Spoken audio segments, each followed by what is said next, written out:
अथ श्री महाभारत कथा।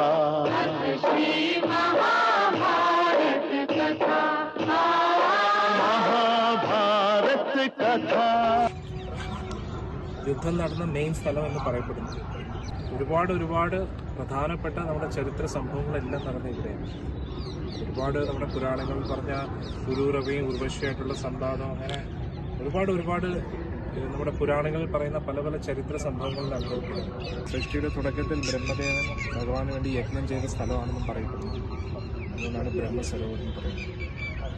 കുരുക്ഷേത്രത്തിലെ ഏറ്റവും പ്രധാനപ്പെട്ട ഒരു സ്ഥലമാണ്. സൂര്യഗ്രഹണ സമയത്ത് ഒരുപാട് ഭക്തരിവിടെ ഒത്തുകൂടാറുണ്ട്.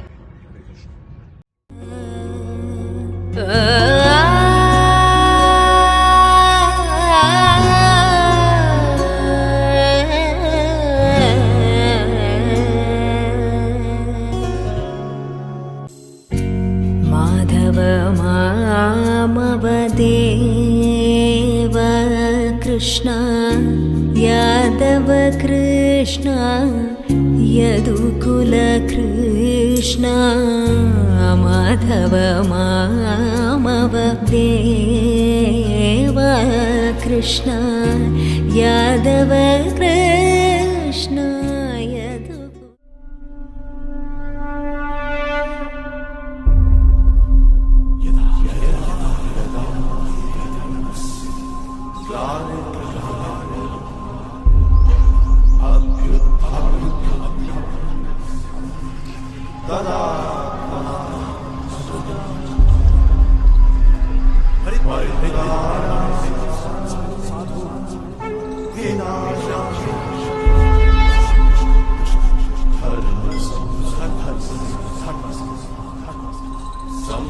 കൃഷ്ണ. ഇതാണ് ബാൺഗംഗ എന്ന് പറയുന്ന സ്ഥലം. ഇവിടെ വെച്ചാണ് ഭീഷ്മന്റെ ശരശയിൽ കിടന്നത്. യുദ്ധം കഴിയുന്നത് വരെ ഇവിടെയായിരുന്നു. ഇതാണ് സ്ഥലം. നമുക്ക് അർജുനെ കാണാൻ പറ്റും, ശരശയിൽ കിടക്കുന്ന ഭീഷ്മരെയും കാണാൻ പറ്റും. 366 അസ്ത്രങ്ങളാണ് അർജുൻ കുത്തിക്കയറ്റിയതെന്നാണ് പറയുന്നത്. പിന്നെ ഇപ്പോൾ ഇവിടുത്തെ ഒരാൾ പറയുമായിരുന്നു, ഭഗവാനോട് ചോദിച്ചു, ഭഗവാനെ ഞാൻ എന്ത് തെറ്റ് ചെയ്തിട്ടാണ് എനിക്കെൻ്റെ കഴിഞ്ഞ 100 ജന്മങ്ങളും കാണാൻ പറ്റുന്നുണ്ട്, 100 ജന്മങ്ങളിൽ ഞാൻ എന്തെങ്കിലും പാപം ചെയ്തതായിട്ട് എനിക്ക് തോന്നുന്നില്ലെന്ന്. പക്ഷേ ഒരെണ്ണമുണ്ട്, ദ്രൗപദി ദേവിയുടെ ഈ സംഭവമൊക്കെ നടക്കുമ്പോൾ അപമാനിക്കാൻ ശ്രമിച്ചപ്പോൾ ഭീഷ്മരും ഉണ്ടായിരുന്നു. അങ്ങനെ കുറേ കാര്യങ്ങളുണ്ട്. പക്ഷെ എന്നാലും ഭഗവാൻ വേറൊരു കാര്യം കൂടെ പറഞ്ഞു, 100 ജന്മങ്ങൾ വരെ നിനക്ക് കാണാൻ പറ്റും ഭീഷ്മരെ, പക്ഷെ അതിനപ്പുറത്താണ് സംഭവിച്ചിരിക്കുന്നത്. അന്നേരം 100 ജന്മങ്ങൾക്കും മുമ്പേ ഒരു 4 ജന്മങ്ങൾക്കും അപ്പുറത്ത്, 104 ജന്മങ്ങൾക്ക് അപ്പുറത്തായിട്ടുള്ള കാര്യമാണ്. അതായത് ഞാൻ എന്ത് ചെയ്തെന്ന് പറഞ്ഞു. അന്നേരം അന്ന് നീ രാജാവായിരുന്നു. നീ ഇങ്ങനെ പോകുന്ന സമയത്ത് വഴിയിലൊരു പാമ്പ് ഇങ്ങനെ കിടക്കുമായിരുന്നു, പകുതി ജീവൻ പോയിട്ട്. അപ്പോഴത്തേക്ക് കുതിരകൾ പേടിച്ചിട്ട് മുന്നോട്ട് പോകുന്നില്ല. അന്നേരം സാരഥി എടുത്ത് ചോദിച്ചു, നീ എന്താ മുന്നോട്ട് പോകാത്തതാണ്? ഒരു പാമ്പ് കിടക്കുന്നു, അതിനെ പേടിച്ചിട്ട് കുതിരകൾ മുന്നോട്ട് പോകാത്തതാണ്. ഉടനെ അങ്ങ് ഒരു അസ്ത്രം എടുത്തിട്ട് ആ പാമ്പിനെ കുത്തി ദൂരെ എടുത്ത് എറിഞ്ഞു. എന്നിട്ട് അത് വീണ സമയത്ത് മുള്ളുകളുടെ ചെടിയിലാണ് വീണത്. ആ മുള്ളുകളെല്ലാം കുത്തി അതിനെ ഒരുപാട് വേദനിപ്പിച്ചു. അന്ന് ആ സർപ്പം അങ്ങനെ ശപിച്ചതാണ്. അതിൻ്റെയാണ് ഇങ്ങനെ അനുഭവിച്ചത്. ഭീഷ്മരുടെയൊക്കെ അവസ്ഥ ഇങ്ങനെ പിന്നെ നമ്മുടെ കാര്യം ചോദിച്ചു. ഇവിടെയാണ് സംഭവിച്ചത്. ഭീഷ്മ പിതാമഹയ്ക്ക് പക്ഷെ ഇതിനൊക്കെ അപ്പുറത്തായിട്ട് ഭീഷ്മ പിതാമഹൻ പരിശുദ്ധ ഭക്തനാണ്. എപ്പോഴും ഭഗവാനെ ഹൃദയത്തിൽ സൂക്ഷിച്ചുകൊണ്ടിരിക്കുന്നു. ഈ പുണ്യ സ്ഥലത്ത് നമുക്ക് ആ പാവം പരിശുദ്ധ ഭക്തനെ നമുക്ക് നമസ്കരിക്കാം. അദ്ദേഹം എത്ര വലിയ ശക്തനാണെങ്കിലും ഭഗവാനെതിരെയും ധർമ്മത്തിനെതിരെയും നിന്ന് കഴിക്കാൻ അവന് പതനം ഉണ്ടാവും എന്ന ആ ഒറ്റ സിദ്ധാന്തത്തെ നമുക്ക് പഠിപ്പിച്ചു തരാൻ വേണ്ടിയാണ് അദ്ദേഹം ശരശയിൽ കിടന്നത്. ശ്രേഷ്ഠനായിട്ടുള്ളൊരു ഭക്തനാണ്. നമുക്കും വലിയൊരു പ്രചോദനമാണ് ഭീഷ്മ പിതാവ്. ഹരേ കൃഷ്ണ. ഭീഷ്മ പിതാവ് നോക്കി. പിന്നെ അർജുനൊട്ടും മനസ്സിലായിരുന്നു ഭീഷ്മരെ ഇങ്ങനെ ഒരു അവസ്ഥയിലാക്കാം. പക്ഷെ എന്ത് ചെയ്യാം, സ്വന്തം പിതാമഹനാണ്, അപ്പൂപ്പനാണ്. ഭഗവാനോട് അർജുൻ പറയുന്നു, ഭഗവാനെ നാളെ എൻ്റെ പിതാമഹനെ എങ്ങനെ ഞാൻ എൻ്റെ പിതാമഹനെ ഇങ്ങനെ വീഴ്ത്താനാണ്? കുട്ടിക്കാലത്ത് അഴുക്കായ വസ്ത്രം കൊണ്ട് അദ്ദേഹത്തിൻ്റെ മടി കയറിയിട്ട് അച്ഛ എന്ന് വിളിക്കുമ്പോൾ പറയും, അപ്പം പിതാമഹൻ പറയും, ഞാൻ നിൻ്റെ അച്ഛനല്ല മോനെ, ഞാൻ നിൻ്റെ അപ്പൂപ്പനാണെന്ന് പറയും. അത്രയ്ക്ക് എനിക്ക് അദ്ദേഹത്തിനോട് സ്നേഹമുണ്ട്. എന്നെ ഒരുപാട് ഇഷ്ടപ്പെടുന്ന ആളായിരുന്നു. അദ്ദേഹത്തെ തന്നെ ഇപ്പോൾ ശർശയിൽ വീഴ്ത്തേണ്ടതായിട്ടുണ്ടല്ലോ. അപ്പം ഭഗവാൻ തോളെ തൊട്ട് അങ്ങനെ സമാധാനിപ്പിച്ചു. പിന്നെ ഇങ്ങോട്ട് വരുന്ന സമയത്ത് ഇങ്ങനെ ചിന്തിക്കുമായിരുന്നു, നമ്മളെപ്പോഴും ഹരിയാന എന്ന് പറഞ്ഞു കഴിഞ്ഞാൽ ബോക്സിങ്, ഗുസ്തി അതിൻ്റെയൊക്കെ സ്ഥലങ്ങളായിട്ടാണ് അറിയപ്പെടുന്നത്. അതിൻ്റെ മെയിൻ കാരണം കുരുക്ഷേത്രം തന്നെയാണ്. മഹാഭാരതം നടന്ന സ്ഥലമാണ്. എന്നാരും അത് അറിയുന്നില്ല. ഇതെല്ലാം 48 കോശം എന്ന് പറയുന്നു. ഏകദേശം 150ഓളം കിലോമീറ്റർ സ്ഥലം ഇപ്പോഴും തീർത്ഥ സ്ഥലങ്ങളാണ്. കാരണം കുരുക്ഷേത്ര യുദ്ധം നടക്കുന്നതിന് മുമ്പേ കുരുക്ഷേത്രം ശ്രേഷ്ഠമായിരുന്നു. കാരണം കുരു എന്ന് പറയുന്ന രാജാവ് സ്വർണത്തിൻ്റെ ആ കലപ്പ് വെച്ചിട്ട് ഇങ്ങനെ ഉഴുതെടുത്തതാണ് അദ്ദേഹത്തിന് ഉപരി ലോകങ്ങളിലേക്ക് പോകാൻ വേണ്ടി. അപ്പോൾ എല്ലാ ദേവന്മാരും വന്ന് അനുഗ്രഹിച്ച സ്ഥലമാണ്. അദ്ദേഹം നമുക്ക് വേണ്ടി കഷ്ടപ്പെട്ട സ്ഥലമാണ്. ഇവിടെ വരുന്ന എല്ലാവർക്കും അതിൻ്റെ പുണ്യഫലം ലഭിക്കട്ടെ, സ്വർഗ്ഗലോക പ്രാപ്തി ഉണ്ടാവട്ടെ. എന്നാൽ ഇവിടെ മരിക്കുന്ന എല്ലാവർക്കും സ്വർഗ്ഗം കിട്ടും. എത്ര വലിയ ഭാവിയാണ്. അതാണ് ഈ കുരുക്ഷേത്രത്തിൻ്റെ മഹത്വം. ഭഗവാന്റെ ഭക്തനായി കഴിഞ്ഞാൽ നേരെ ഭഗവാന്റെ ലോകത്ത് വരെ പോകാൻ പറ്റും. അത്രയ്ക്ക് പവിത്രമാണ് കുരുക്ഷേത്രം പോകുന്നത്. പിന്നെ സാക്ഷാൽ പരശുരാമസ്വാമിയും 21 പ്രാവശ്യം ക്ഷത്രിയന്മാരെ എല്ലാം കൊന്നൊടുക്കി അവരുടെ രക്തം കൊണ്ട് ഒരു കുളം നിർമ്മിച്ചു, സീമന്ത പഞ്ചകമെന്ന്. അത് നമുക്ക് നോക്കാം, തപ്പിയെടുക്കാം. അതുണ്ടോ ഇല്ലയോ എന്ന് അറിയത്തില്ല, ഇവർക്ക് അറിയാമെന്ന് അറിയത്തില്ല. എന്തായാലും നോക്കാം. ഹരേ കൃഷ്ണ.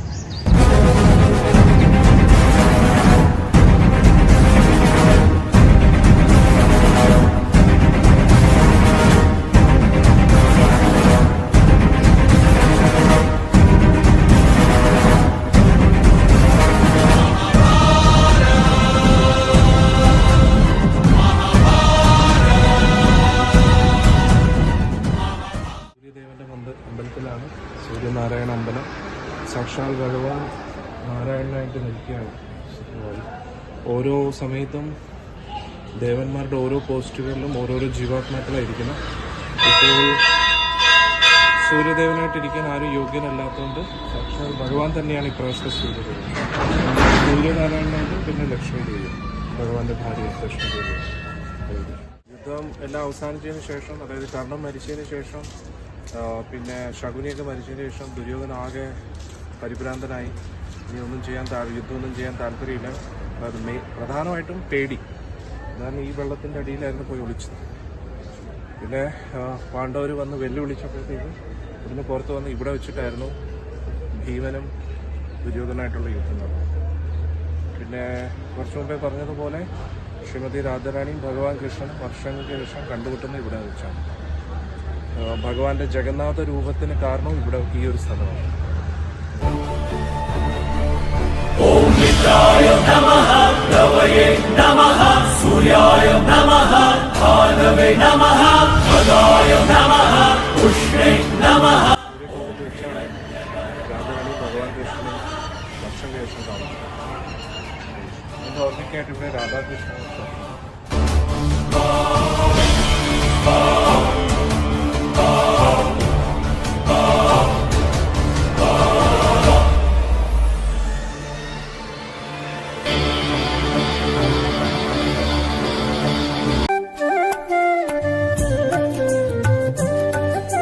ശക്തിപീഠമാണ്.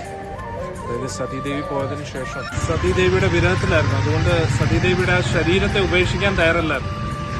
അതുകൊണ്ട് ദേവന്മാരെല്ലാവരും കൂടി ചേർന്ന് ഭഗവാനോട് അഭ്യർത്ഥിക്കുമ്പോൾ ഭഗവാനാണ് ആ ദേവിയുടെ ശരീരത്തെ തുണ്ടത്തുണ്ടമാക്കി പല ദിശകളിലേക്കും വീണു. അന്നേരം അത് ഭൂമിയുടെ പല പല സ്ഥലത്തായിട്ട് വീണു. അങ്ങനെ ആ സ്ഥലത്തിൽ എല്ലാം ശക്തിപീഠങ്ങളായി. അന്നേരം ഇവിടെ ഈ ഒരു ഭാഗത്ത് ദേവിയുടെ വലതേ കാലിൻ്റെ ഒരു ഭാഗം വീണു എന്നാണ് പറയുന്നത്. അതിനുശേഷം ദേവിയുടെ സാന്നിധ്യം ഇവിടെ ശക്തമായി. പിന്നെ അത് കൂടാതെ, അതായത് നമ്മുടെ ഭാരതത്തിലെ പ്രധാനപ്പെട്ട ശക്തിപീഠങ്ങളിൽ ഏറ്റവും പ്രധാനപ്പെട്ട ഒരു പീഠമാണ് ഇവിടെ. പിന്നെ മഹാഭാരത യുദ്ധം തുടങ്ങുന്നതിന് മുമ്പേ ഭഗവാൻ കൃഷ്ണൻ പാണ്ഡവരെയും കൊണ്ട് ഇവിടെ വന്നിരുന്നു. എന്നിട്ട് അവരോട് പറഞ്ഞിരുന്നു ദേവിയെടുത്ത് പ്രാർത്ഥിക്കാൻ. എന്നിട്ട് അവര്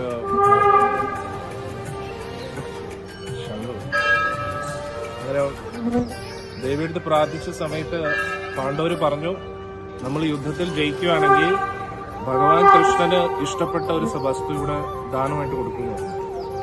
അങ്ങനെ അങ്ങനെ യുദ്ധം കഴിഞ്ഞതിന് ശേഷം ഭഗവാൻ ഏറ്റവും ഇഷ്ടപ്പെട്ടത് കുതിരകളായിരുന്നു, പാർത്ഥസാരഥി. അങ്ങനെ ആ കുതിരകളെ ഇവിടെ ഡൊണേറ്റ് ചെയ്തു എന്നാണ് പറയുന്നത്. അതുകൊണ്ട് ഇപ്പോഴും ഇവിടെ ഒരു ആചാരമുണ്ട്, നമ്മുടെ ഏത് ആഗ്രഹം പൂർത്തീകരിക്കണമെങ്കിലും കുതിരയുടെ ഒരു രൂപം ഇവിടെ ദാനമായിട്ട് കൊടുക്കും.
ബാർബറിക്കിന്റെ സ്ഥലത്താണ്.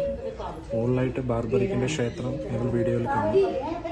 അന്നേരം ബാർബറിക് എന്ന് പറയുന്നത് ഘടോത്കചന്റെ മകനാണ്. അന്നേരം ഘടോത്കചൻ അമ്മയോട് പറഞ്ഞിരുന്നു, ഞാൻ യുദ്ധത്തിൽ പങ്കെടുക്കാൻ ആഗ്രഹിക്കുന്നു. അപ്പോൾ ഘടോത്കചന്റെ ഭാര്യ ബാർബറിക്കിനോട് പറഞ്ഞു, നീ ഏത് ഭാഗമാണോ യുദ്ധത്തിൽ ഏത് ഭാഗമാണോ തോൽക്കുന്നത് അവരുടെ പക്ഷത്ത് നിന്ന് യുദ്ധം ചെയ്യാൻ പറഞ്ഞു.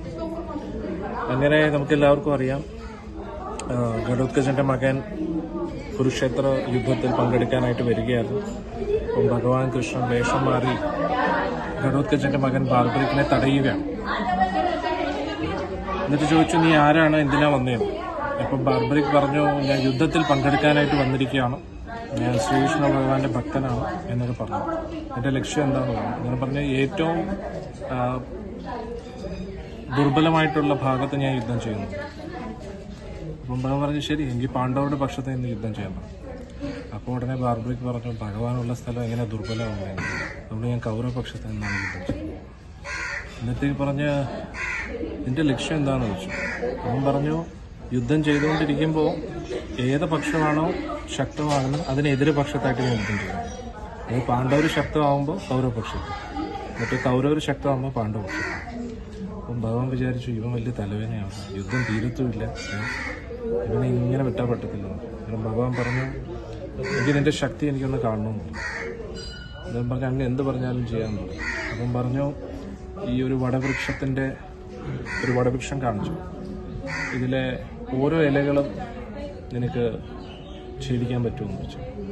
അപ്പം പറഞ്ഞു, പിന്നെന്താന്ന് പറഞ്ഞു. അങ്ങനെ ബാർബറിക്ക് ഒരു അസ്ത്രം അയക്കുകയാണ്. അപ്പോഴേക്കും ഭഗവാൻ ഒരു ഇല എടുത്ത് കയ്യിലിങ്ങനെ ഒളിപ്പിച്ചു വയ്ക്കും. എന്നിട്ട് ബാർബറിക്ക് ഒരു അസ്ത്രം അയക്കത്തേ ഉള്ളൂ, അതിലെ എല്ലാ ഇലകളിലും ഓട്ട വീഴുകയാണ്. അവസാനം ഭഗവാൻ ചിരിച്ച് കയ്യിലെ ഇലയിൽ നോക്കിയപ്പോൾ അതിലും ഓട്ട വീഴും. ഭഗവാൻ പറഞ്ഞു, ഇനി നിന്നെ വിടത്തില്ലെന്ന് പറഞ്ഞ് ശ്രീകൃഷ്ണ ചക്രം എറിഞ്ഞ് കൊല്ലുകയാണ്. അപ്പോഴത്തേക്ക് ആൾ പറഞ്ഞു, ഭഗവാൻ എനിക്കറിയാവുന്നത് അങ്ങായിരുന്നു, അങ്ങയുടെ കൊണ്ട് മരിക്കാൻ വേണ്ടി തന്നെയാണ് ഈ നിബന്ധനയൊക്കെ വെച്ചത്, എൻ്റെ ജീവിതം സഫലമായിരുന്നു. എന്തെങ്കിലും ആഗ്രഹം ഉണ്ടോ എന്ന് ചോദിച്ചു. നിൻ്റെ ഭക്തിയിൽ ഞാൻ ഒരുപാട് സന്തുഷ്ടമായിരുന്നു. അപ്പോൾ ബാർബറിക് പറഞ്ഞു, ഈ യുദ്ധം ഞാൻ കാണാൻ ആഗ്രഹിക്കുന്നു. അന്നേരം ഭഗവാൻ പറഞ്ഞു, ഈ യുദ്ധം മാത്രമല്ല, എൻ്റെ തല എപ്പോഴും ഇങ്ങനെ തന്നെ ഇരിക്കും, എനിക്ക് എപ്പോഴും എൻ്റെ ഭക്തനായിട്ട് എന്നെ സ്മരിച്ചുകൊണ്ടിരിക്കാൻ പറ്റും. അങ്ങനെ യുദ്ധമെല്ലാം കഴിഞ്ഞതിന് ശേഷം ഒരു വിജയസ്തംഭം പ്രതിഷ്ഠിച്ചു. അവിടെയാണ് ഇപ്പോൾ നമ്മളിരിക്കുന്നത്. അവിടെ ഈ ബാർബറിക്കിൻ്റെ തലയെടുത്ത് വെച്ചു. എന്നിട്ട് ഭഗവാൻ പറയുകയും ചെയ്തു, നിനക്ക് എന്നോടുള്ള ഭക്തി കാരണം നിന്നെയും എൻ്റെ പേരിലായിരിക്കും അറിയപ്പെടുന്നത്, ശ്യാം എന്ന്. പിന്നെ മുന്നോട്ട് കലിയുഗത്തിൽ നിൻ്റെ ആരാധന ഉണ്ടായിരിക്കുന്നു. അപ്പോൾ ഇവിടെ രാജസ്ഥാനിൽ ഖട്ടു ശ്യാം എന്ന് പറഞ്ഞൊരു ക്ഷേത്രമുണ്ട്. ബാർബറിക്കിൻ്റെ പ്രതിഷ്ഠ ഭഗവാൻ സ്വപ്നത്തിൽ വന്ന് ദർശനം നൽകിയതാണെന്ന് പറയുന്നത്. അദ്ദേഹം വലിയ കൃഷ്ണഭക്തനായിരുന്നു, അതുകൊണ്ടാണ് ഇത്രയും ഫേമസ്. പിന്നെ അതുകൂടാതെ ഇവിടെ ഒരു കിണർ കാണാൻ പറ്റും, ദ്രൗപദി കുവ എന്ന് പറയും. ഇവിടെ എന്താ സംഭവിച്ചതെന്ന് വെച്ചാൽ, ദുശാസനെ കൊന്നതിന് ശേഷം ദുശാസന്റെ നെഞ്ചിലെ രക്തം ഭീമസേന കോരി ഇങ്ങനെ എടുത്തിട്ട് കുടിച്ചു. എന്നിട്ട് ദ്രൗപദി ദേവിയുടെ കേശം കഴുകാനായിട്ട് കൊണ്ടുവന്നു. ഇവിടെ വെച്ചാണ് ദ്രൗപദി ദേവി ദുശാസന്റെ രക്തം വെച്ച് മുടി കഴുകിയത്. ഇതാണ് ദ്രൗപദി പോകുന്നത്. ഹരേ കൃഷ്ണ.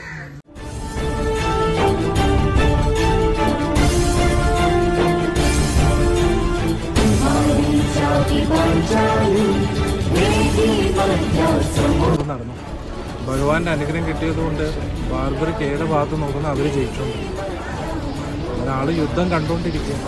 അവരെ വളരെ നിർണായകമായിട്ടൊരു യുദ്ധം നടക്കുമ്പോൾ അങ്ങോട്ട് പോകും. അവിടെ തന്നെ അവർ ജയിക്കാൻ പറ്റും. അവസാനം ഭഗവാൻ ഒരു ഋഷി തോന്നിയിട്ട് ഇവൻ്റെ തല എവിടെയെങ്കിലും കൊണ്ട് ഒളിപ്പിക്കണം. അങ്ങനെ ഒരു ഋഷി ആളുടെ തലയെ പിടിച്ച് മണ്ണിൻ്റെ അടിയിൽ പോയി വെച്ച് യുദ്ധം കഴിഞ്ഞിട്ട് ഭഗവാൻ എന്തൊക്കെ ചെയ്യുന്നറിയാം. പണ്ടൊരു ജയിക്കുക.